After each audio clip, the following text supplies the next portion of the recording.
belajar dengan tools bioedit ya.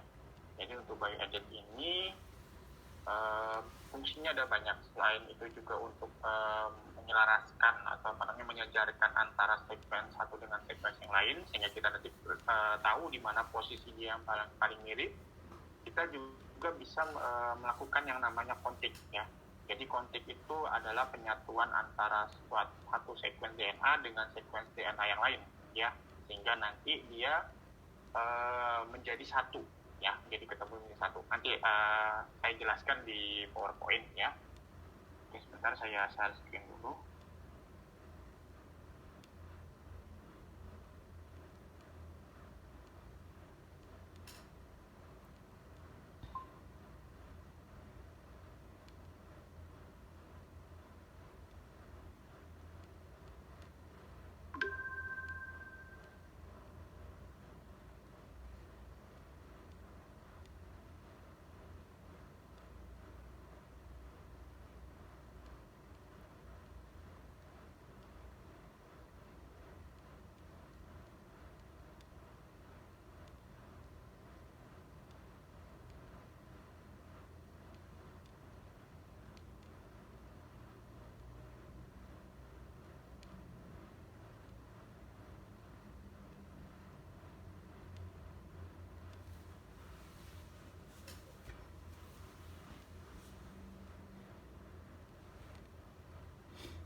Oke, bagaimana untuk presentasinya, jelas nggak? Jelas Bapak. Oke, jadi untuk minggu ini ya ada dua teknik yang akan kita belajar ya. Yang pertama adalah teknik kontik, kemudian yang satu lagi adalah teknik alignment ya. Kalau untuk alignment tadi saya cari materinya belum ada, tapi kita bisa langsung nanti menggunakan materinya ya. Tadi sebenarnya sudah ada dalam bentuk modul, cuman tadi kayaknya saya lupa save ya. Mungkin nanti saya carikan, nanti baru saya share lagi ya. Oke, untuk yang pertama ya kita menggunakan teknik kontik ya dari hasil sequence. Oke, jadi ini teknik kontik hasil sequence ya. Kita menggunakan bioedit ya. Nanti jadi saudara bisa latihan ya, nanti hasil sequencingnya dari saya ya, karena datanya ini biasanya kita memang dapat data dari hasil sequencing secara langsung ya. Jarang kalau kita dapatnya dari NCBI atau data-data komputer lainnya, karena biasanya yang data yang digunakan untuk kontik ini merupakan data mentah biasanya ya. Jadi bukan data yang diposting di NCBI. Kalau yang di NCBI atau misalnya di database yang lain itu biasanya adalah data-data yang sudah sudah diedit, sudah di data final, jadi data yang sudah diolah sedemikian rupa sehingga jadi suatu kesatuan yang sudah finish ya. Nah, kalau untuk kontik ya, yang kita pakai ini adalah data mentahnya sendiri ya. Nah, data mentahnya ini adalah data hasil dari sequencing DNA ya, yang kita cari ya. Ya, jadi untuk sasaran perkuliahannya ya, ini saya ngambil di salah satu universitas ya, dan kebetulan PPT-nya juga sangat bagus sekali. Jadi kita bisa langsung nanti ke poinnya ya.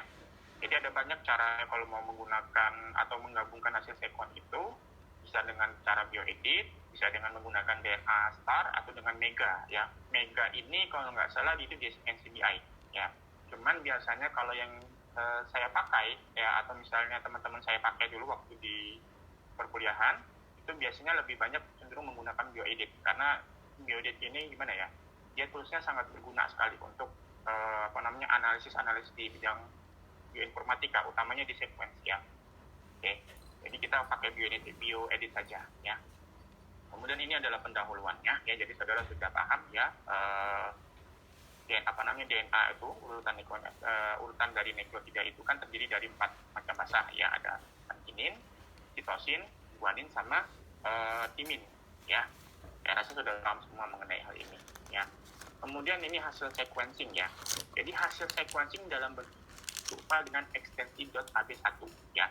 maksudnya di sini adalah kalau misalnya saudara punya suatu mikroba, ya suatu mikroba yang saudara dapatkan dari hasil isolasi misalnya, ya isolasi ataupun dari eksplorasi, ya misalnya saudara nanti mau melakukan penelitian mengenai isolasi, ya misalnya saudara mau mencari mikroba ya di tempat-tempat yang ekstrim, katakanlah misalnya mungkin di tanah yang asam atau misalnya di di posisi atau di di lokasi yang ada air panasnya, ya sehingga nanti misalnya kita kita dugakan dulu ya, misalnya di tempat panas pada daerah yang ekstrim itu ada mikroba yang mungkin bisa menghasilkan enzim yang punya ketahanan ekstrim juga, ya. Cuman masalahnya kalau kita mau mengisolasinya kita kan nggak tahu, nanti dapatnya random nanti. Mikroba apa yang tumbuh sesuai dengan nanti media yang akan kita gunakan, ya. Misalnya saudara nanti menggunakan media Luria bertani, nanti saudara mendapatkan berbagai macam mikroba yang tumbuh itu tentunya ya biasanya kita juga melakukan seleksi awal misalnya dengan menggunakan media yang spesifiknya. Cuman kan kita nggak tahu nanti apa yang tumbuh di situ, apa yang kita isolasi itu kan kita tidak tahu ini mikroba jenis apa. Nah oleh karena itu ya kita nanti akan melakukan yang namanya sequencing dari mikroba yang kita dapatkan, ya dari mikroba yang kita isolasi. Caranya bagaimana? Caranya sama ya dengan teknik amplifikasi PCR juga, ya. Jadi sequencing DNA itu sebenarnya hampir sama dengan teknik PCR, ya. Cuman tujuannya adalah itu untuk menghasilkan atau mendapatkan urutan dari urutan DNA yang dari mikroba tersebut, ya. Sebelumnya kemarin kalau nggak salah pas ini ya ada yang menyebutkan mengenai primer yang bermacam-macam, misalnya ada untuk kapang atau untuk misalnya untuk mikroba, ya dari kelas ini kemarin ya. Menyebutkan mungkin ada dari jamur namanya apa gitu, apa dari kelas ini kemarin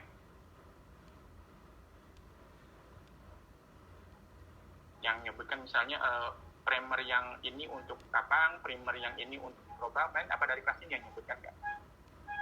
Enggak. Ya? Enggak. Mbak Eli ya? Iya Pak, waktu itu saya pernah tanya. Yang S apa tadi? ITS. Oh iya, yang ITS yang 1 atau ITS 2 atau ITSR atau ITS Perwat ya. Nah, kemarin kan saya menyebutkan itu kita menggunakan yang namanya primer universal, ya. Nah, primer itu kan ada banyak fungsinya macam-macam ya. Ada yang namanya primer yang ditujukan untuk mengamplifikasi DNA, ya. Misalnya seperti universal primer itu, ada yang modelnya adalah sudah dalam bentuk desain primer. Dalam arti ini yang kita lakukan kemarin, ya. Jadi saudara sudah punya sequencing DNA-nya, sudah tahu regionnya yang mana mau saudara amplifikasi, sehingga nanti kita melakukan desain primer, ya. Nah, primer yang kita gunakan, ya, primer digunakan untuk menganalisis urutan sequence DNA yang masih belum diketahui ini, ya, atau misalnya untuk mengidentifikasi suatu mikroba atau makhluk hidup lainnya, ya, dari data tersebut, bisa kita menggunakan yang namanya universal primer, ya. Nah, universal primer dulu itu sangat random sekali, ya. Kalau sekarang sudah spesifik. Jadi misalnya saudara mau menggunakan universal primer yang digunakan untuk mikroba, saudara makanya namanya ini. Kalau misalnya untuk kapang, ya misalnya menggunakan universal primer ini, ya. Jadi sebenarnya sudah spesifiknya misalnya ke modelnya, misalnya untuk kapang apa, untuk mikroba apa, atau misalnya nanti untuk sequencing tertentu apa ya kalau universal ya, tapi dia tidak memberikan kejelasan universal primer ini nanti ditujukan untuk mikroba yang spesifik, misalnya subtilis atau misalnya yang lain ya, tidak ya. Jadi kita menggunakan universal primer itu untuk mengidentifikasi. Caranya apa? Dia akan mencari yang namanya konsep domain ya, di mana konsep domain ini dari setiap makhluk hidup yang ada itu dari awal, dari nenek moyangnya itu sama ya, itu yang nanti akan ditempelkan di bagian universal primer ya. Dan biasanya juga dapatnya juga banyak data-data yang random, tapi biasanya kita melihatnya dari dari universalnya, dari konsep domainnya itu. Jadi nanti biar ketahuan nanti ketika nanti setelah hasil di sequencing ya, itu nanti baru ketahuan setelah kita belas lagi, oh ternyata mikroba yang kita isolasi ini termasuk golongan apa, misalnya Bacillus, atau misalnya golongan Clostridium, atau misalnya golongan S. aureus apa segala dalam macam misalnya seperti itu ya. Cuman dia tidak memberikan penjelasan ya. Kalau misalnya dia tidak akan memberikan penjelasan apakah mikroba ini punya ini tidak ya. Kalau mau analisis lebih jauh itu ada teknik lanjut lagi ya, dan saya rasa mungkin nanti saudara bisa pelajari nanti teknik lanjutnya itu nanti di studi lanjut ya, karena banyak sekali program-program dan juga teknik-teknik yang lebih spesifik kalau saudara nanti akan belajar tingkat lanjut ya. Jadi kita belajarnya secara umum saja ya. Nah, hasil sequencingnya itu ya, hasil sequencingnya begitu saudara masukkan masuk ke isolasi ya di dalam mesin sequencing DNA-nya itu, nanti kan keluar datanya di dari komputer itu. Nah, data komputernya itu yang dihasilkan itu dalam bentuk ekstensi .ab1 ya, .ab1 ya. Jadi .ab1 ini tidak bisa saudara dapatkan di NCBI atau di mana saja, karena ini .ab1 ini adalah data mentah, data rantau, data yang dihasilkan dari mesin sequencing DNA-nya itu ya. Nanti saya kasih ya. Jadi kalau misalnya saudara minta isolasi minta identifikasi dari perusahaan penyedia jasa sequencing ya, misalnya kalau di sini itu yang paling umum itu di lembaga Eijkman atau kalau nggak salah di UI juga bisa ya. Jadi nanti saudara dikasih datanya nanti dalam bentuk .ab1 ya, .ab1. Nah, untuk .ab1 ini nanti bisa kita buka dengan menggunakan bioedit ya. Nah, filenya juga dapat berbentuk ekstensi .fast atau .pdf ya. Ini adalah data yang sudah .ab1 ini sudah saudara ubah menjadi .fasta dan .pdf ya. Tapi biasanya itu masih dataran mentah ya, karena biasanya yang digunakan .ab1 nanti data yang digunakan itu ada dua model nanti. Ada yang bentuknya elektrogram ya, ada yang nanti bentuknya langsung urutan sequence DNA ya. Nanti kita lihat nanti. Jadi ya. Jadi yang bab ketiga ini ya, poin ketiga ini ya, dalam analisis sequencing satu sampel akan menghasilkan dua data sequence secara terpisah dalam format AB1, yaitu sequence forward dan sequence reverse ya. Jadi mau bagaimanapun apa saja, kalau misalnya saudara mau melakukan sequencing DNA itu juga menggunakan dua macam primer forward sama primer reverse ya. Nanti ada alasannya ya, nanti kita bahas. Oke, ini software yang digunakan ya.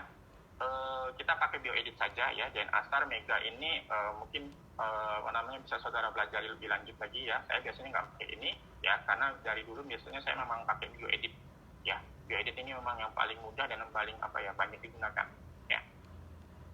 Nah, ini adalah data dari ekstensi .ab1 ya. Jadi ini adalah namanya elektrogram ya.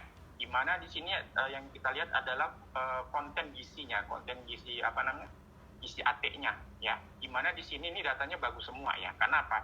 Lihat dari elektrogramnya ini ya, ini kerapatannya sangat rapat sekali ya. Jadi ini datanya benar-benar masih data yang urutannya itu masih urutan data yang masih dipercaya ya. Maksudnya di sini sequencingnya ini masih jelas ya. Nah, angka utama pemeriksaan visual terhadap hasil sequencing ya. Jadi perhatikan grafik yang terdiri dari puncak dengan 4 warna tersebut ya. Jadi kalau hasil yang jelek ditunjukkan oleh grafik yang puncaknya landai atau tidak terpisah satu sama lain. Jadi periksalah seluruh grafik dengan menggulung scroll sampai ujung. Nanti kita lihat ya. Jadi ini penjelasannya ya. Jadi kalau hasil sequencingnya baik ya, langkah selanjutnya nanti kita format FASTA ya untuk proses selanjutnya. Kalau misalnya datanya baik, kalau datanya masih jelek, harus kita olah terlebih dahulu ya. Oke. Nah, ini contohnya hasil visual yang tidak bagus dalam bentuk elektrogram ya. Jadi dia landai. Ya. Kenapa dia namanya landai? Karena ini dimungkinkan masih banyak yang terjadi error ya. Biasanya ini terjadi kalau di posisinya sudah agak ke akhir-akhir ya. Jadi misalnya ini ada posisi A, N. N ini maksudnya dia random, tidak diketahui. C, N, atau T. Ya, jadi posisinya tidak diketahui ya. Kenapa dia bisa landai di sini? Atau misalnya dicurigai datanya sudah tidak bagus lagi? Karena misalnya dia data analisis yang ada di sini, misalnya T dengan T yang di sini ya, bentuknya landai ya. Ini belum tentu T sama T yang berdekatan ya. Bisa jadi nanti T sama T yang tengahnya tidak kebaca ya, tidak terbaca, sehingga nanti data hasil ini sebenarnya sudah tidak bagus lagi ya. Jadi makanya data yang ini biasanya sudah mulai rancu ya. Karena apa? Kita sudah jelaskan kemarin waktu di dalam bentuk desain primer, salah satu salah satu dari hasil dari sequencing primer itu ya, kalau misalnya dia sudah melebihi dari sequencing yang keberapa, amplifikasi yang keberapa, misalnya masuk ke 700 sampai 800, itu hasilnya sudah tidak bagus lagi ya, seperti itu. Saya tunjukkan contohnya ya. Ini saya pakai data saya ya, ya, dimasukkan ke bioedit ya. Nanti saya kasih nanti contoh AB-nya ya. Nanti biar saudara bisa belajar ya. Jadi di sini ya, di file ya, kita open terlebih dahulu ya. Nah, ini adalah data yang punya saya ya. Jadi kan ini ada data AB1, ada data FASTA file ya. Biasanya nanti di dalam perusahaan ya, penyedia jasa sequencing itu nanti akan memberikan dua macam tipe nanti. Yang satu data AB1, yang satu data FASTA ya. Nah, kita coba masuk ke sel 3 primer ya. Ini yang reverse ya. Oke, kita open terlebih dahulu ya. Nah, ini adalah hasil elektrogramnya ya. Nah, ini adalah hasil elektrogramnya ya, Kita lihat di sini ya. Mulai dari sequencing awal sampai yang ke 100 ini masih bagus ya, peaknya masih tinggi sekali ya, kemudian rapat ya. Kita geser terus ya. Kita geser terus sampai 240 masih bagus ya. 330 masih bagus ya, 500, 600. Nah, masuk ke 700 sudah tidak bagus lagi ya, sudah mulai landai ya. Jadi ini datanya sudah mulai urutannya sudah mulai agak rancu ya, tapi masih bisa dipakai kalau misalnya 730 sampai 780, meskipun dia agak agak landai, tapi ini masih dalam kondisi ya sekitar masih bagus lah ya. Tapi mungkin sudah berapa persentase, mungkin 50% ya diragukan gitu ya, misalnya seperti itu ya. Kita lihat terus sampai 780, 800. Nah, masuk ke 800 landai ya, ini sudah mulai error ya, terus ya sampai 870. Nah, masuk ke 850, 860 ya, dia benar-benar sudah landai sekali ya. Jadi datanya ini sudah kurang baik ya, karena apa? Efektivitas dari proses amplifikasi ya, caranya sama dengan cara PCR juga ya. Proses amplifikasi itu biasanya stabilnya sampai sekitar 600-700. Jadi kalau sudah 700 ke atas itu dia sudah mulai agak error ya. Yang datanya seperti ini, sudah mulai error gini ya. Ini sudah mulai agak susah dianalisis ya, dan kemungkinan ini data visualnya sudah kurang bagus ya. Nah, bisa saudara lihat ya, masuk ke 1000 juga sudah dia mulai error ya, apalagi sudah masuk ke 1200. Nah, ini sudah nggak bisa lagi digunakan, ini sudah benar-benar error ini ya. Jadi makanya kalau misalnya saudara mau menganalisis sequencing ya, dengan menggunakan primer baik itu atau format, itu biasanya yang data yang bisa kita ambil itu antara posisi yang pertama sampai 700 atau 800 ya, kalau dia masih bagus. Tapi biasanya secara umum dia ngambilnya sekitar 600 sampai 700 saja. Yang 800-nya nanti kita kesampingkan. Karena apa? Nanti antara hasil DNA sequencing primer 3 reverse sama yang forward nanti kita satukan ya, itu yang disebut dengan kontik, sehingga nanti kita dapat urutan sequencing DNA yang positif, yang fix ya, yang sudah baku gitu, yang sudah diolah ya, itu yang akan biasanya kita gunakan untuk analisis lebih lanjut ya. Jadi tahapannya kalau misalnya kita mau menganalisis DNA itu, kita sequencing DNA terlebih dahulu, nanti dapat data AB-nya ya, data elektrogramnya ini sama data FASTA-nya ya, data dari sequencing-nya. Nah, itu harus kita olah terlebih dahulu ya, baru nanti bisa kita gunakan untuk melakukan analisis selanjutnya ya. Oke. Mengenai data AB ini, mungkin ada yang mau didiskusikan terlebih dahulu, silakan. Bagaimana? Ada yang mau didiskusikan terlebih dahulu mengenai data AB ini?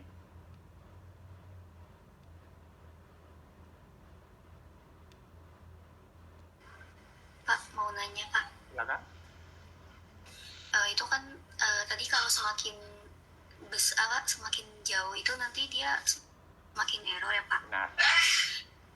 Nah, itu kira-kira alasannya kenapa ya Pak? Maksudnya kenapa terus berarti di semua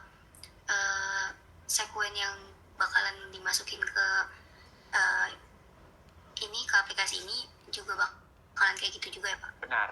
Jadi saudara juga perlu tahu ya, yang namanya proses amplifikasi atau kita kan menggunakan biasanya dengan menggunakan DNA tag polimerase ya. DNA tag polimerase itu juga punya yang namanya efektivitas ya, tergantung sama kondisi ketika saudara mau melakukan proses amplifikasinya ya.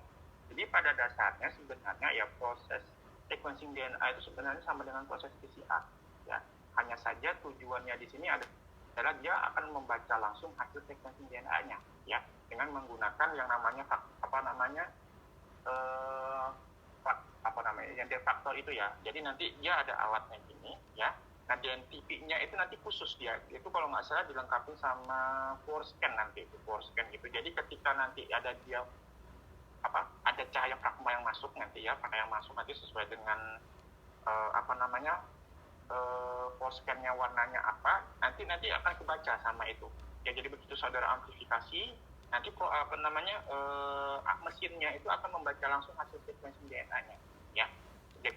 Jadi ketika running nanti saudara kendalikan lewat komputer ya, saudara tinggal klik running, tunggu berapa jam gitu. Biasanya untuk hasil sequencing itu hampir sama dengan proses PCR, rata-rata makan waktu sekitar 2-3 jam ya, untuk menghasilkan data sebesar 1.200 base pair ini ya. Cuman balik lagi ya, jadi efektivitas data hasil dari dari data AB ini, elektrogram ini juga dipengaruhi sama efektivitas dari enzim polimerasenya yang digunakan ya, tag polimerase ya. Jadi kalau tag polimerase yang biasanya digunakan itu biasanya efektivitasnya itu kalau dia dalam kondisi optimum, biasanya dia optimumnya itu akan menghasilkan data elektrogram yang bagus itu sampai sekitar 600-700 base pair ya. Lebih dari itu biasanya sudah mulai error ya, karena memang seperti itu. Jadi enzim itu punya namanya efektivitas ya, sampai berapa lama dia punya kemampuan optimum itu sampai berapa lama ya. Jadi kita nggak bisa memaksakan dia sampai 1.200 itu nggak mungkin ya, karena ini di luar kendali sebenarnya. Tapi kita bisa mengira-ngira dari berbagai macam penelitian, rata-rata memang kita menggunakan DNA tag polimerase itu, data yang dihasilkan memang kisaran sekitar 800 sampai 1.200 ya. Dan yang optimumnya data elektrogramnya ini yang bagus, yang peaknya yang sangat padat tadi, itu kisarannya antara 1 sampai dengan 700 biasanya rata-rata maksimal ya. Yang paling masih bagusnya itu, kalau itu mungkin kita harus analisis lagi ya. Makanya kita butuh yang namanya primer forward sama primer reverse ya, buat kita bisa menggabungkannya sehingga nanti celah-celah yang diragukan itu bisa ketemu ya, kita gabungkan. Jadi kita dapatkan data sequencing urutan sequencing DNA yang sudah fix itu. Nanti kita belajar ya. Ini yang namanya dengan teknik konflik ya. Oke. Ada lagi yang mau didiskusikan mengenai hasil visual ini?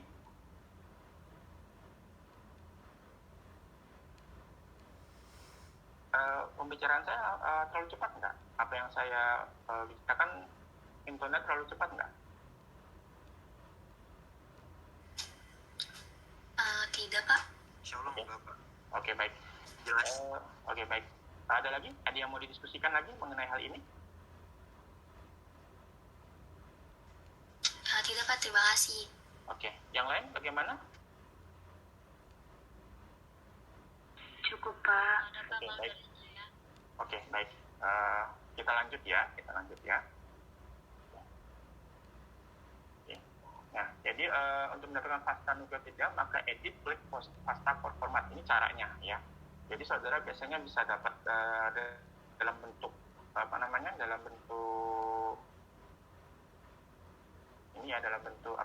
dalam bentuk AB saja ya. Tapi AB ini nanti kalau misalnya saudara buka di bioedit, saudara bisa bisa save ulang lagi dalam bentuk format FASTA ya. Tapi kalau secara umum biasanya perusahaan penyedia jasanya ini sequencing, atau saudara misalnya bisa melakukan sequencing sendiri, biasanya kita sudah dapat 2 data sekaligus ya, data AB1 sama data FASTA-nya ya. Data FASTA-nya kita mau melihat nanti urutan DNA sequencing-nya yang sudah ada gitu ya. Sama ini juga bisa dibuka melalui melalui Notepad juga ya, tapi harus diganti dengan ekstensinya seperti yang kita pelajari minggu-minggu kemarin ya, seperti itu. Oke, kita lanjut ya. Ini caranya hampir sama ya, modelnya. Jadi copy paste ibaratnya sama kayak misalnya saudara ganti Word ke PDF atau Word ke PowerPoint, ya sama caranya seperti itu. Ya. Kemudian ini penyimpanan pasta dalam Notepad, ya. Seperti itu caranya yang kita pelajari minggu-minggu sebelumnya, sama cara model penyimpanannya, ya. Kemudian ini analisis context sequence forward dan reverse, ya. Context itu berasal dari kata contiguous, ya. Jadi didefinisikan sebagai rekonstruksi dari serangkaian bagian DNA yang saling tumpang tindih, ya. Nah, maksud saling tumpang tindih di sini adalah ini yang mau kita cari posisinya, ya. Karena apa? Ibaratnya apa ya? Nggak ada apa.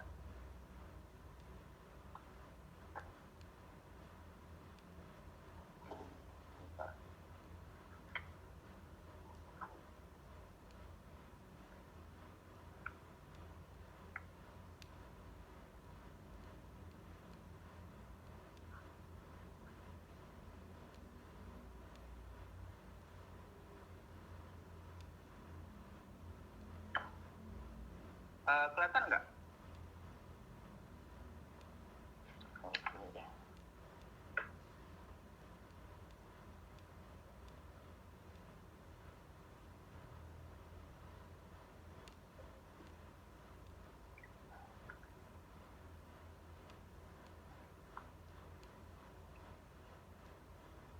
Oke, kelihatan nggak kayak gini nggak? Kelihatan nggak?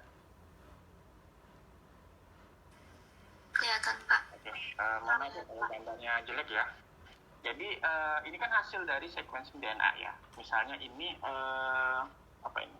Ini ujung 5 ya. Ini yang namanya ini forward sampai sini ya. Kemudian reverse dari ini ya. Nah, yang saya katakan yang ujung-ujungnya ini ya, dari yang sini sampai sini ya.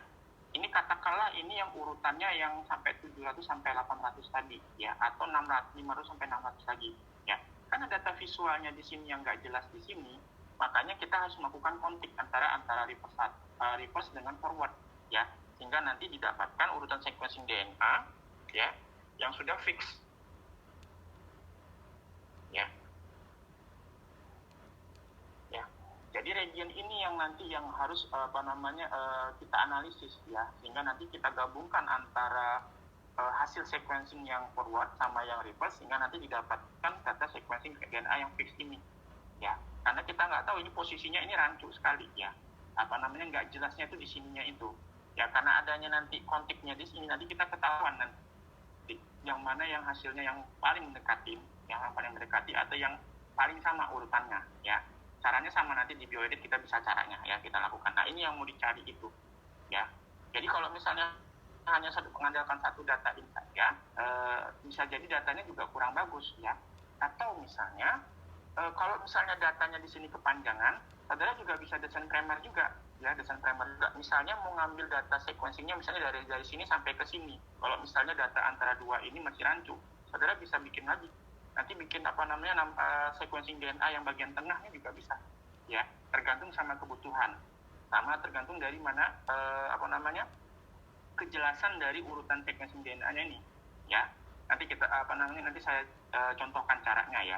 Kalau yang umum biasanya kalau misalnya dia urutan DNA-nya misalnya kita cari misalnya antara 1 sampai 1200 ya, biasanya ini lebih mudah. Tapi kalau misalnya DNA sequencing-nya kisarannya sampai 1300 ke atas ya, itu dimungkinkan errornya lebih banyak lagi ya, karena nanti urutan pembacaannya agak rancu ya, sehingga nanti kita kadang juga saya juga membutuhkan yang namanya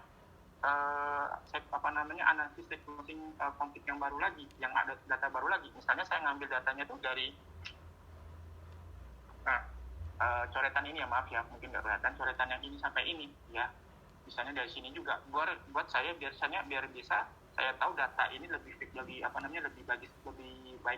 ya, lebih jelas lagi, seperti itu ya, tekniknya seperti itu biasanya ya. Nah, oleh karena itulah jadi program komputer itu dapat digunakan ya untuk merakit kembali serangkaian bagian DNA tersebut di dalam satu bentuk tunggal tanpa celah ya. Nah, tanpa celahnya ini yang mau kita satukan itu ya, biar dapat data DNA yang lebih bagus dianalisis ya. Karena apa? Ini seperti yang saya sebutkan tadi, keterbatasan kemampuan mesin sequencing itu menyebabkan tidak semua bagian DNA dapat diketahui urutan basahnya, ya, maksimal 1000 base pair, ya. Karena itulah makanya saya sebutkan tadi, ya, bukan karena kemampuan mesinnya, tapi lebih ke arah efektivitas dari enzim Taq polimerase itu, ya. Seoptimal apapun DNA-nya itu, kalau dia punya batasan, ya, kita juga tidak bisa maksanya, ya, kita tidak bisa memaksakan. Yang ada bagaimana caranya kita mengimprove atau menginovasikannya, sehingga nanti data yang hasil kita dapatkan itu datanya jauh lebih baik dari sebelumnya, ya. Jadi pada dasarnya mesin itu hanya semacam tools aja, tapi bisa kita menginovasikan, ya, menginovasikan sekreatif kita, bagaimana nanti kita mau mengolah data tersebut atau mendapatkan data tersebut dengan menjadi data yang lebih baik, ya, seperti itu. Kemudian ini, ya, jadi sequencing dua arah dengan menggunakan primer dari vektor maupun primer spesifik, ya.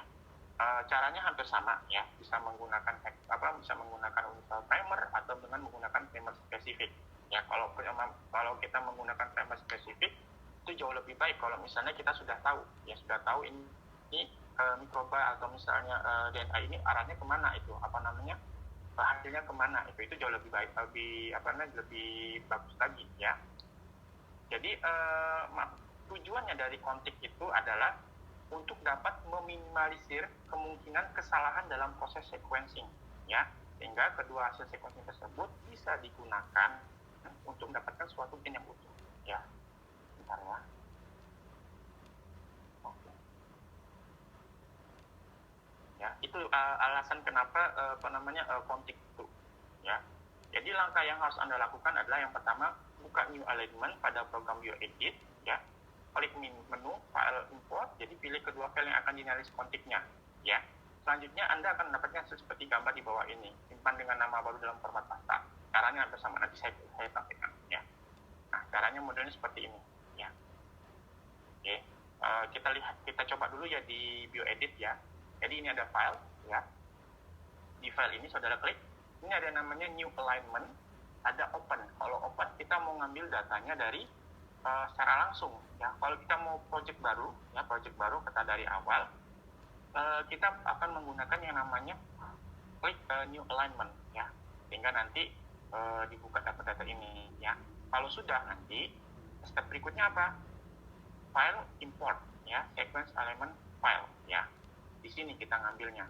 Nih, mana ya? Saya lupa juga dengan mana ya? Nah, ini mana ya? Import ini, ya, import. Kemudian sequence alignment file, ya. Di sini, ya. Kita pakai yang data FASTA saja, ya. Boleh AP1 juga bisa, FASTA juga bisa, ya. Tapi kita pakai di sini, ya. Pakai sel primer sama sel 3 primer di sini 2 kali, ya. Setelah itu open, ya. Nah, nanti kita dapat datanya urutan data sequence-nya, ya. Nah, ini adalah urutan yang masih acak, ya, masih acak di sini, ya. Ini bisa saudara ganti-gantikan, bisa saudara pindahkan di sini, ya. Jadi yang mana 5 atau 3, ya. Ini bisa saudara klik bolak-balik seperti ini, ya.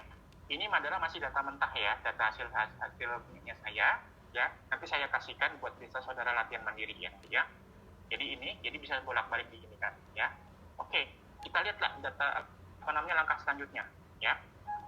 Jadi kita sudah punya dapat dua data, ya. Ini data reverse sama forwardnya, ya. Selanjutnya, ya, pilih salah satu sequence dengan mengklik nama sequence tersebut, ya. Yang kita buat adalah sequence reverse, ya. Karena apa? Reverse itu kan bacanya dari ini, ya. Sorry, ya, agak repot.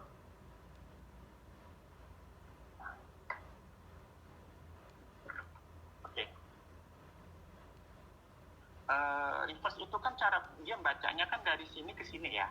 Ya, bukan dari sini ke sini, ya. Prinsipnya hampir sama kayak kalau kita kemarin mendesain yang namanya primer reverse, ya. Jadi datanya itu nanti kalau misalnya saudara dapat dari hasil sequencing itu bacanya dari sini sampai ke sini, ya.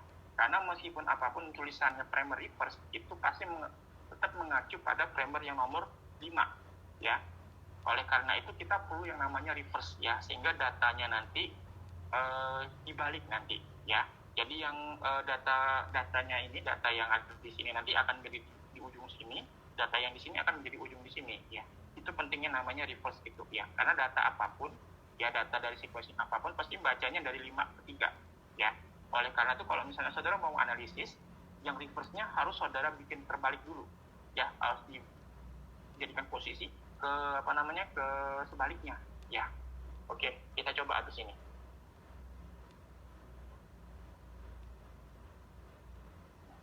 Oke. Jadi setelah itu kan disebutkan di sini, lakukan reverse complement melalui menu sequence nucleic acid reverse complement, ya. Sini. Jadi kita klik yang di sini, ya. Kemudian tadi apa namanya tadi? Melalui menu sequence, ya, ini, ya, klik di sini, ya.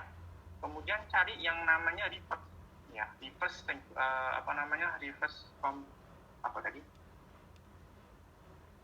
reverse complement, ya. Dari sequence kita cari yang namanya reverse complement, ya. Mana ini ada nggak reverse complement? Kok agak beda ya?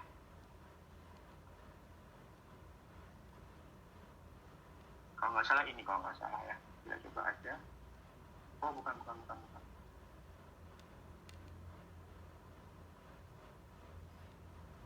Mana ya? Saya lupa ini. Mana reverse?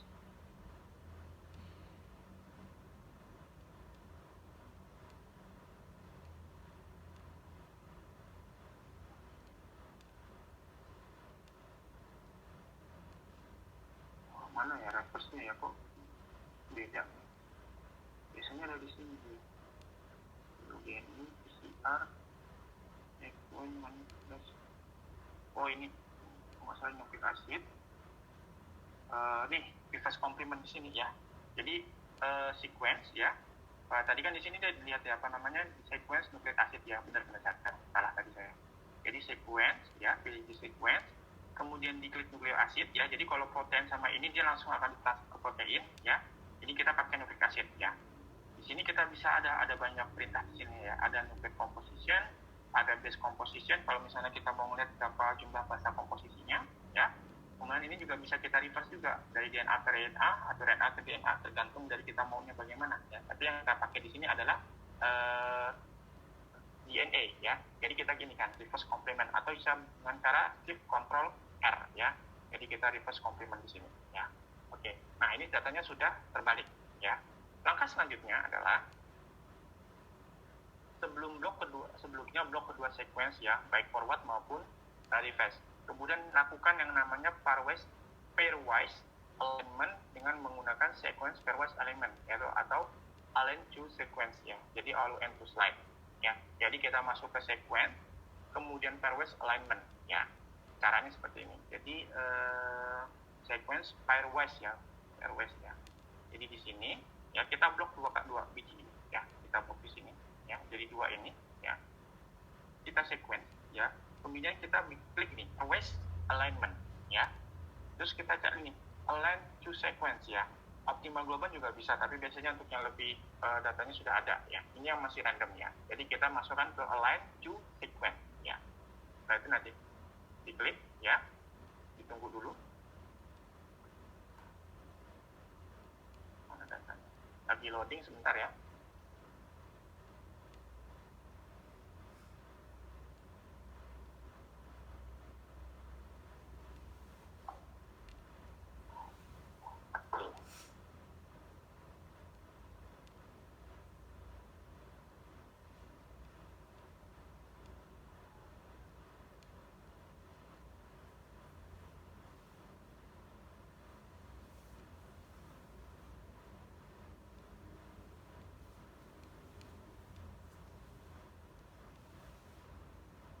Nanti hasilnya seperti ini, ya, sama, ya.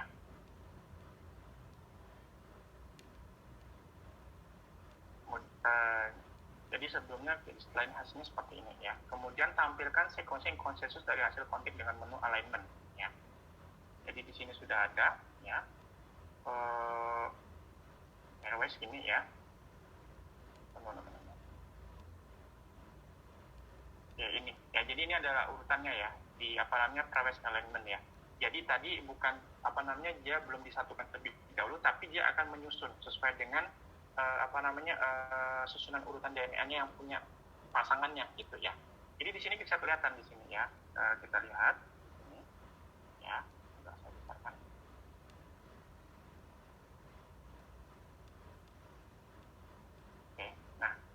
bisa lihat kan di sini ada posisi strip ini ya.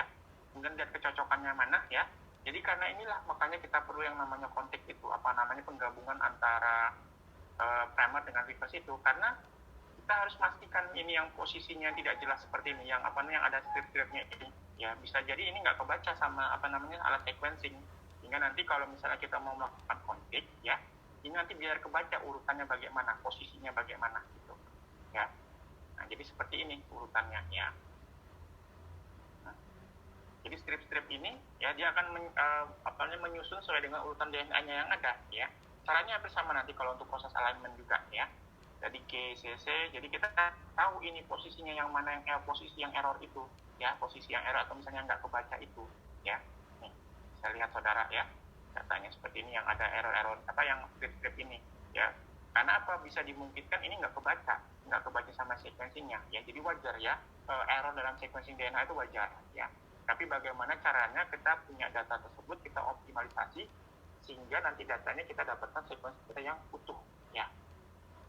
Jadi sampai yang ke ini, ya, sampai yang ke page yang terakhir, ya, sampai yang di sini, ya, ini, data-data yang seperti ini, ya.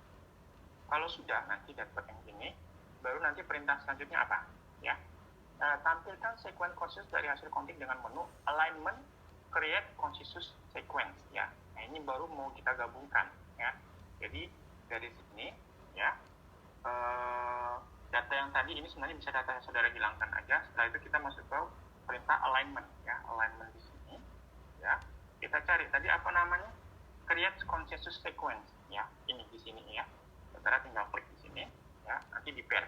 Nah, ini adalah data hasil dari konsensusnya ya. Jadi ini penggabungan antara yang data konsensus ya dengan data yang lain ya. Jadi bisa dilihat di sini yang warna ungu-ungu ini ya. Warna ungu-ungu ini bisa jadi ini data-data yang belum kebaca ya. Tapi dengan adanya pasangan base pair yang ada di sini, saudara bisa memastikan di mana posisinya yang paling tepat itu ya. Posisinya yang paling tepat itu. Misalnya di sini ada yang perbedaan, misalnya TAAT atau TGCT ya. Ini bisa diganti misalnya TGRM ini ya, karena ini nggak jelas, bisa jadi antara AA atau GC ya. Bisa lihat yang kemungkinan yang mana yang paling memungkinkan ya misalnya. Jadi misalnya saudara bisa mainkan di sini misalnya masukkan di data yang di sini ini ya, data di sini ini GC sama T ya. Jadi modelnya itu kalau sudah dapat konsensusnya seperti ini, saudara harus mainkan lagi di proses blast lagi ya. Karena hasil konsensus ini kalau misalnya nanti saudara lihat ya, kalau saudara bandingkan dengan blast lagi, nanti kan akan ketemu jadi data-data yang punya persamaan ya.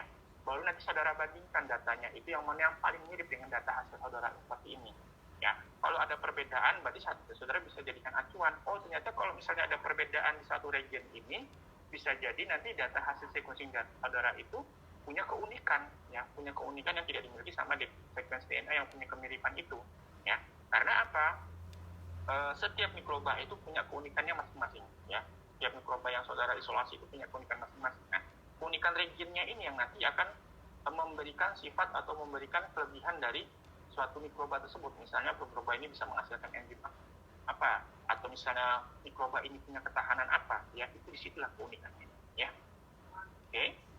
Setelah itu ya, jadi sequence inilah yang digunakan untuk proses kerja lanjutan blok kedua sequence ya, baik forward maupun reverse ya. Ini seperti ini konsensusnya ya. Oke. Kemudian klik sequence, kemudian pilih menu edit copy sequence to clipboard ya. Baru ini yang namanya saudara save ya, saudara save seperti itu ya. Nah, seperti ini nanti saudara save ya. Datanya seperti ini, nanti saudara tinggal klik ya. Jadi edit copy sequence ya. Edit ya, kemudian copy sequence, find copy sequence ya.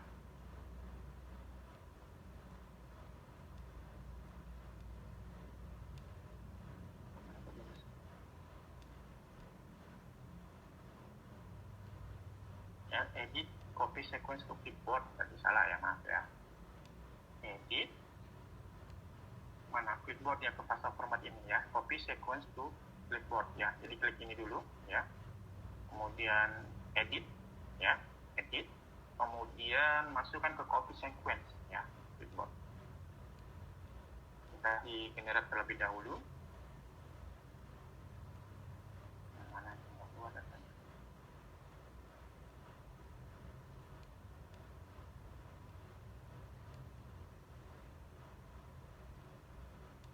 Nggak keluar datanya ya.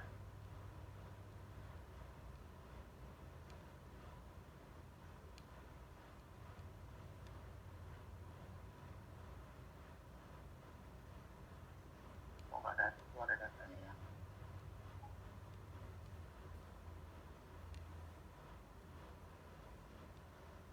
Jadi di copy sequence keluar datanya ya.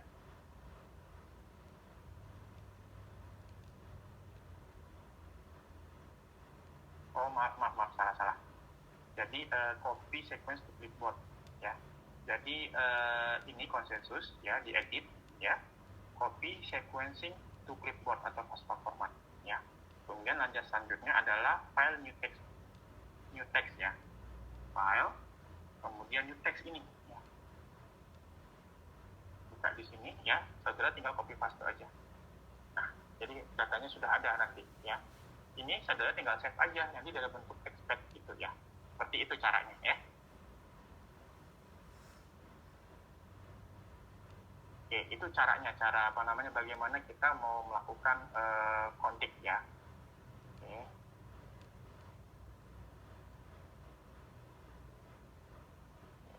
Oke. Jadi caranya sama, tinggal kita ya nanti save. Baru nanti data yang kita dapatkan tadi yang sudah dalam bentuk gen utuh tadi, baru kita blast untuk melihat homologinya dengan database yang di GenBank ya. Jadi kita mau lihat di sini kemiripannya di mana dengan data yang ada di GenBank. Kalau misalnya ada region yang berbeda, tuh bukan berarti dia error ya. Bisa jadi itu adalah keunikan dari data sequencing saudara ya, bukan error ya. Bisa jadi data sequencing yang punya saudara itu keunikan sendiri ya. Misalnya dia akan data keunikan itu ya, sequencing DNA unik itu mungkin dia akan memberikan suatu yang kelebihan atau keunikan dari mikroba tersebut ya, bukan berarti error ya. Jadi datanya bukan salah apa segala macam ya. Nanti saudara bisa baru data yang unik itu nanti baru bisa saudara data olah lebih lanjut ya. Atau misalnya saudara bisa sajikan nanti ketika saudara mempresentasikan hasil penelitian saudara, misalnya mencari mikroba yang unik itu, saudara bisa bisa bicara seperti ini ya. Jadi punyanya saya kelebihannya misalnya dia data sequencingnya di sini keunikannya misalnya gitu. Dan ternyata sequencing keunikannya inilah yang mungkin bisa menghasilkan atau kelebihan dari mikroba tersebut ya, bukan salah ya. Jadi tidak ada yang error kalau masalah kita analisis di sini ya. Kalau error itu misalnya kalau dilihat datanya misalnya ada tulisannya N itu adalah data yang tidak jelas ya. Jadi kita harus lihat dulu datanya N itu kenapa ya. Apakah itu N-nya itu terisi sebagai arginin, apakah data N-nya itu terisi sebagai timin ya. Makanya nanti kita bisa lihat di homologinya nanti ya, untuk memperbagus data sequencing yang saudara punya nanti ya, seperti itu ya. Ini tugasnya ya, tapi ini bukan tugas untuk saudara ya, ini tugas soal latihannya ya, tapi seperti itu caranya ya. Oke, saya perlihatkan ya data hasil kontiknya yang fix yang punya saya ya. Jadi di sini nanti saya kasihkan juga contoh data yang sudah fix ya, biar saudara pelajari lebih lanjut ya. Jadi ini saya buka datanya punya saya ya, di sel ini. Nah, di sini kan ada namanya sel 3A middle sequence 5' plus ya. Maksudnya di sini itu adalah yang data primer yang tengah tadi ya. Karena apa? Karena datanya punya saya, hasil penelitian saya itu DNA-nya itu kisarannya itu di atas 1.500, kalau nggak salah 1.300 sampai 1.500 ya. Sehingga saya mau mengoptimalkan data sequence saya itu, sehingga nanti primernya saya gunakan tambahan satu primer lagi ya, primer yang bagian tengah biar bisa lebih mudah dianalisis ya. Nah, ini ini adalah contoh datanya saya ya, sel 3A kontik and AA analisis ya, asam amino analisis ya, kita open ya. Ini data saya ya. Saudara bisa gunakan ya, bisa saudara gunakan untuk rujukan ya. Nah, jadi ini datanya saya ya. Oke. Capnya saya itu ada 1267 base pair. Kemudian capsule 3-nya ada 1240 base pair ya. Ini yang sudah di data saya yang L3A ini adalah data yang sudah saya reverse juga ya. Jadi ini data fix ya, data fix. Kemudian ada cap sertika middle sequence ini ya, karena saya mau lihat posisi tengahnya di mana, itu yang paling error gitu, yang paling sulit untuk ditentukan ya. Jadi total bahasanya punya saya itu ada sekitar 1267, kemudian 1241. Nah, jadi ini bisa dimungkinkan, ini datanya saya itu panjang bahasa sequence yang punya saya itu bisa sekitar 1500 ke atas ya. Kita lihat paling ujungnya ya. Nah, ini punya saya aja sampai 2050 panjang besarnya ya. Padahal tadi efektivitasnya sekitaran 700 sampai 800 ya. Jadi errornya tinggi. Error bagian tengahnya. Ya. Makanya di sini saya bikin urutan konfliknya di sini ya. Dan ini kan sama semua ya. Tapi ada beberapa di antaranya yang ada strip ini ya. Strip ini bisa jadi ini adalah data errornya yang tidak kebaca di sequencingnya yang strip ini ya. Oleh karena itulah kita mengeceknya dengan bioedit itu untuk alignment-nya ini ya, di sini ya. Jadi ini yang 5 sekuen ini dia cuma bisa sampai kebaca yang bagusnya cuma sampai yang di 1300 ya kan, di ininya. Kalau yang di base pair-nya yang di reverse, yang sudah saya reverse itu dia posisinya berapa ini? Nih 631 sama berapa ini? Katakanlah 2050. Jadi 2050 dikurangi 630 berapa? 2050 kurangi 630 berapa?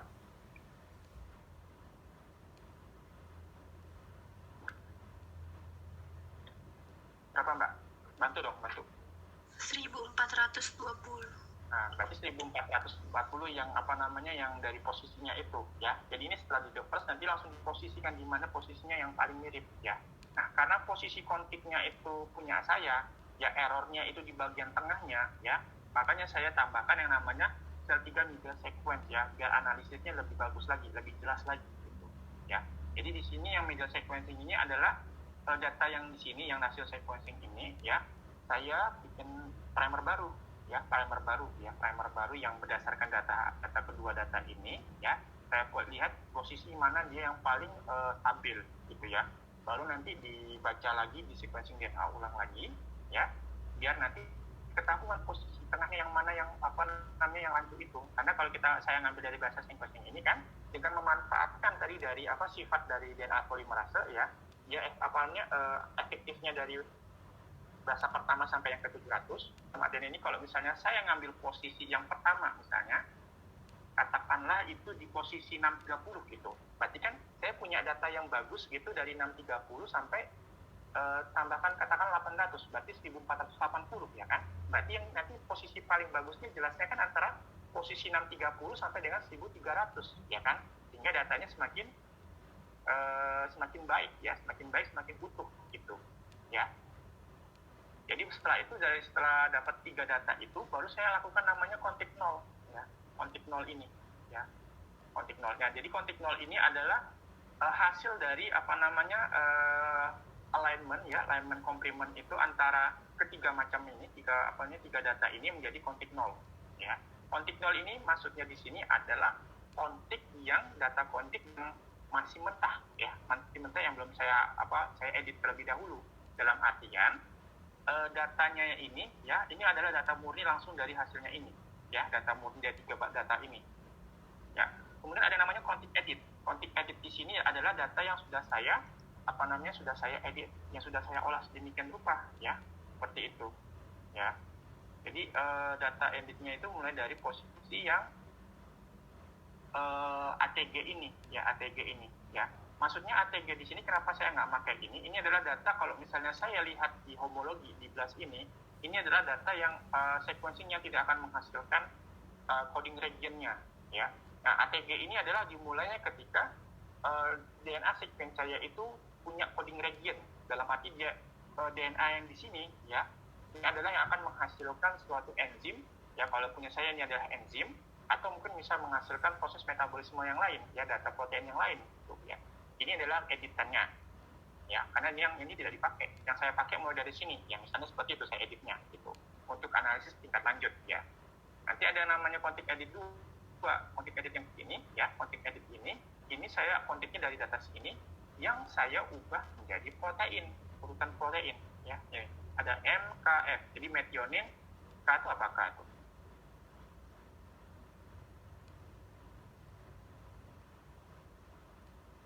Apa namanya? Amino kode, ya.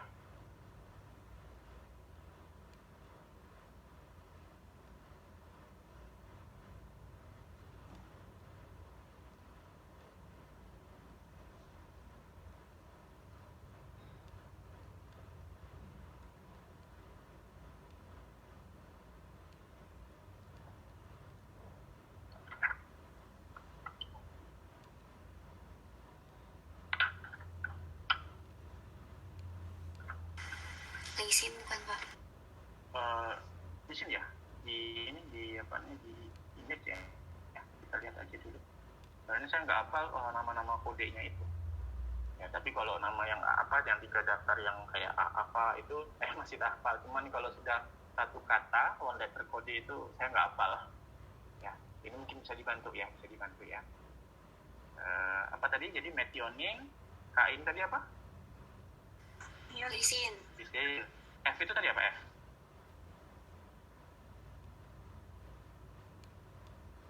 F penilalanin bukan Pak? Penilalanin ya? Iya Pak, penilalanin. Oke. Ya, jadi nggak butuh tadi ya. Ini malah tambah beban saya malah. Ya, nanti kalau kebanyakan nanti error nanti lah.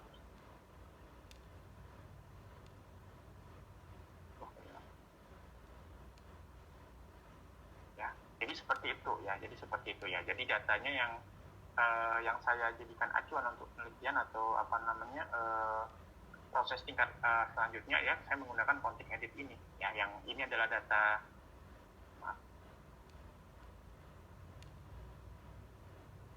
Ya, ini adalah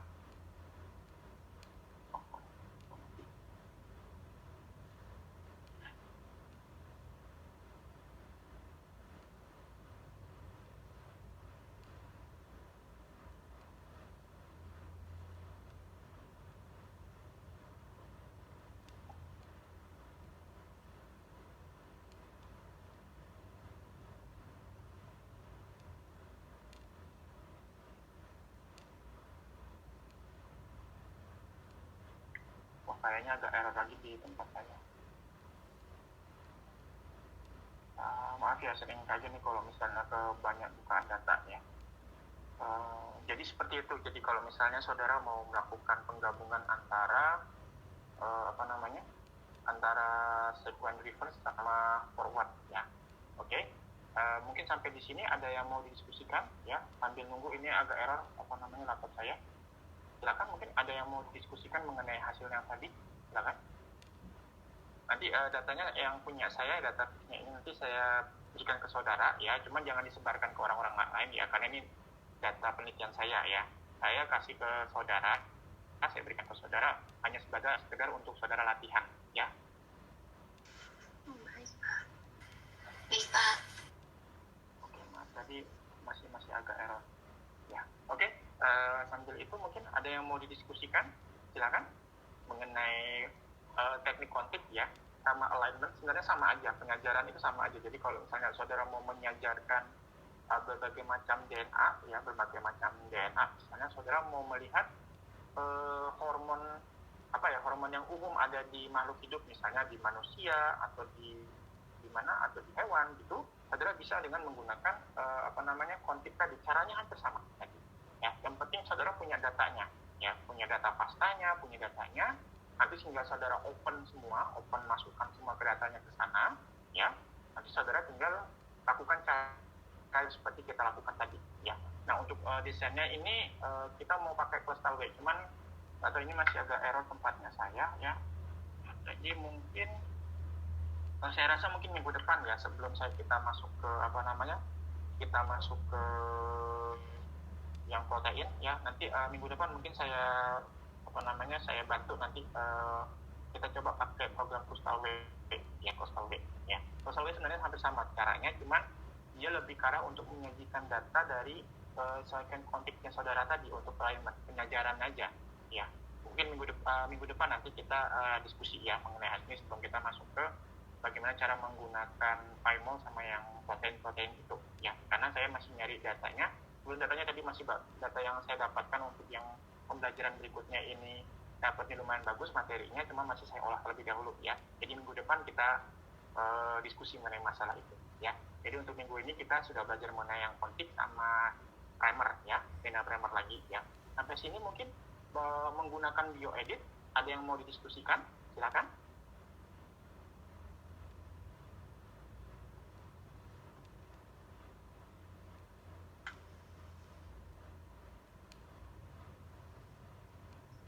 Bapak mau nanya, Pak. Oke, silakan. Tadi untuk yang bioedit tadi di-download dulu atau bagaimana ya, Pak? Di-download dulu ya. Kalau nggak salah saya sudah kasih di pertemuan sebelumnya kemarin itu. Coba dicek satu-satu ya. Kalau nggak nanti saudara tinggal searching aja di bioedit ya. Klik aja nanti searching bioedit, nanti keluar website yang untuk download bioeditnya itu. Kalau nggak salah kemarin di pertemuan keberapa gitu yang setelah UTS antara 9-10 sudah saya kasih kemarin dokumen RAR-nya yang bioedit. Jadi saudara tinggal ekstrak, saudara tinggal install aja di laptop. Baik, Pak. Terima kasih, Pak. Oke. Ada lagi yang mau didiskusikan? Silakan. Mengenai ya, silakan. Mau bertanya. Silakan. Tadi kan di aplikasi bioedit yang data Bapak itu yang sebelum ATG itu dibiarin aja atau nanti dihapus Pak kalau di bioedit? Enggak. Yang sebelum dibiarin Enggak. aja. Dibiarin aja tadi. Karena kan saya mau tahu dari data ATG itu kan adalah data dari sekuen yang pertama saudara analisis kan. Ini kita sudah belajar mengenai bagaimana proses pembentukan polipeptida ya. Pasti dimulai yang namanya metionin atau ATG ya. Karena ATG itu penting? Karena saudara harus tahu posisi di mana ketika DNA itu nanti akan ditranskripsi menjadi protein ya. Meskipun nanti datanya saudara itu nanti mau saudara cloning ke plasmid atau misalnya dimasukkan ke dalam ini, saudara penting nanti harus tahu dari mana posisi sequencing DNA saudara itu yang akan menjadi polipeptida ya. Bukan berarti ATG itu dihilangkan ya. Kecuali kalau misalnya saudara mau melakukan penggabungan DNA saudara dengan yang lain, dengan kata lain saudara mau memanipulasi urutan polipeptidanya saudara ya. Misalnya ATG-nya dihilangin, kemudian saudara tambahkan sequencing yang baru ya dengan efektif, sehingga nanti posisi dia memulai pembentukan polipeptidanya itu di posisi yang lain, bukan di posisi ini ya. Misalnya kalau saudara mau altering DNA, misalnya saudara ini yang saudara hilangkan ATG-nya itu sebenarnya adalah dia sudah punya fungsi, misalnya dia fungsi enzim tertentu misalnya. Tapi ketika misalnya saudara ya katakanlah ini seperti kita melakukan yang namanya rekayasa genetik ya. Misalnya enzim saudara kalau misalnya saudara belum modifikasi ya, misalnya saudara katakan seperti belum modifikasi dari posisinya awal, mungkin nanti enzimnya itu mungkin afinitasnya atau efektivitasnya mungkin kurang bagus misalnya, atau misalnya aktivitasnya tidak sebagus yang sebelumnya gitu. Kemudian saudara tambahkan gen baru, misalnya gen baru yang mungkin sebagai enhancer atau mungkin sebagai penambahan yang mungkin bisa meningkatkan aktivitas dari enzim saudara, sehingga saudara manipulasi nanti proteinnya saudara nanti posisinya jauh lebih panjang. Boleh seperti itu ya. Itu pentingnya kenapa saudara harus tahu posisi ATG, metioninnya dari suatu urutan sequencing DNA itu ya. Karena disitulah awal dari mana pembentukan polipeptida itu ya. Seperti itu. Ya, terima kasih Pak. Oke, ada lagi? Ada yang mau didiskusikan?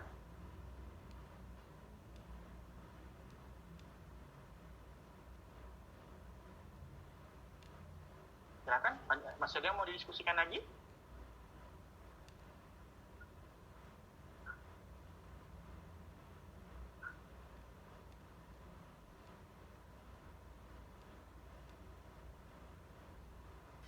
Belum ada, Pak, kalau dari saya.